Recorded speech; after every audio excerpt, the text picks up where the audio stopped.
For agency specific, we are at a generational shift. Most of the leaders of nonprofits are my age, where we came into technology as an ever increasing encroachment on how we work.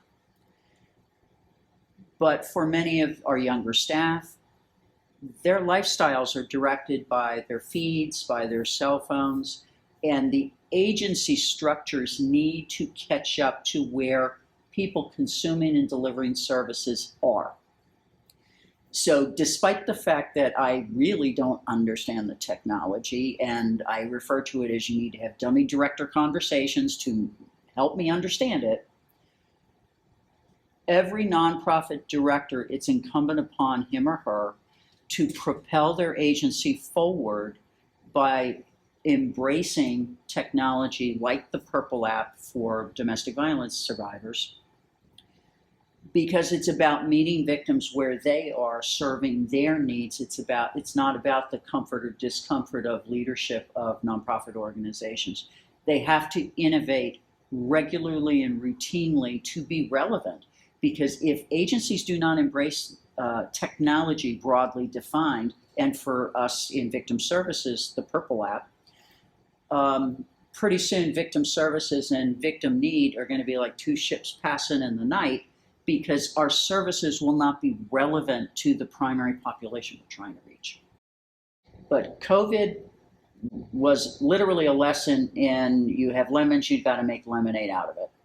And because we could not have congregate meeting, we could not really do in-person meetings for a lot of activity, we utilized very quickly some online platforming, whether it was mental health platforms for telehealth presentations or Zoom meetings. And it became very apparent that victims needed something when we move out of the pandemic that they can continue using their technology. Because once people have obtained services in a way that's more time and cost efficient for them, they're not going to go back to an old standard of, can you be here Monday at 9:30?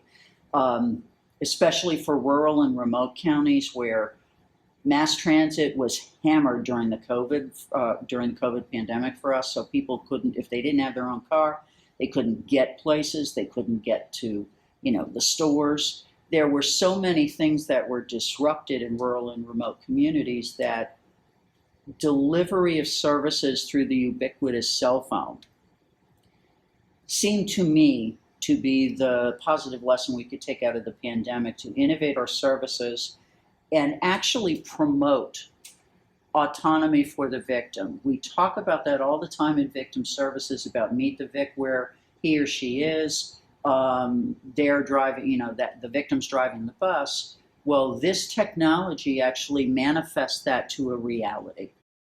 It was important for me to develop Purple, as this really has become a personal project for me, realizing that we had this platform and this technology that we could utilize to connect families, and being able to use that technology to help victims.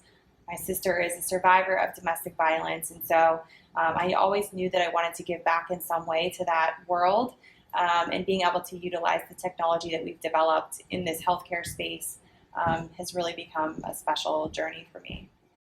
It was important to start this journey of developing OhanaLink Purple because, after sharing our original product with agencies that we were working with, we realized that there was really this gap in communication between agencies and victims, and that they have been really underserved as far as technology goes, and realizing that the privacy behind our platform and the security that we could add to it to enable them to deliver services privately and safely was something that we could execute on. I think long term it's going to enable us to help more victims and reach more people, and that's the goal, is to be able to reach those 90% of victims that aren't seeking services in a shelter, giving them a tool that's on a platform that they're used to already using, which is their phone. So it's a comfort device for them, and just really being able to help more people. That's the goal.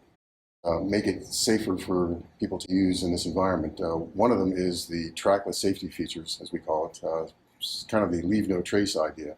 The idea basically that if an abuser is determined to keep looking through somebody's phone to see if they're communicating, this does not leave any tracks for them to see. There's no cookies, there's no files laying around, there's no URLs, no text messages coming in, even phone calls. None of those things are utilized in our app or in any way that they can be tracked. This is going to increase access to services and service providers, enabling them to reach more people by way of a mobile device. It's a very secure platform that enables them to talk asynchronously. So when it's safe for a victim to send a message, or when it's safe for a victim to receive a message, they can do that through the app rather than relying on communication through phone calls, Zoom meetings, and things that are out on the web, and giving them a traceable event. Is more important now than maybe ever. Thinking about what happened through the pandemic, a lot of people were forced to be together a lot more than they normally would, and so that caused a lot of the incidences of abuse to become not only more numerous but more aggressive. And so we believe that having this technology now really does bring something that has never been available to the world quickly, and it allows them to be much safer. Having the Purple app promotes seamless transition between people who go into emergency housing and go back into the general community. And for the 90% of people in the community who need services, they're going to be a lot more likely to access services if they're aware that there is technology that will make it user-friendly. Because it's cloud-based, it's not going to be discoverable, because many of the victims we serve, they're on phone plans with the offender who checks their phone for everything on the whole wide world. So the cloud-based feature is really amazing, I think. And I think because there's a lot of shame and a sense of not being believed by victims in terms of connecting to the larger community.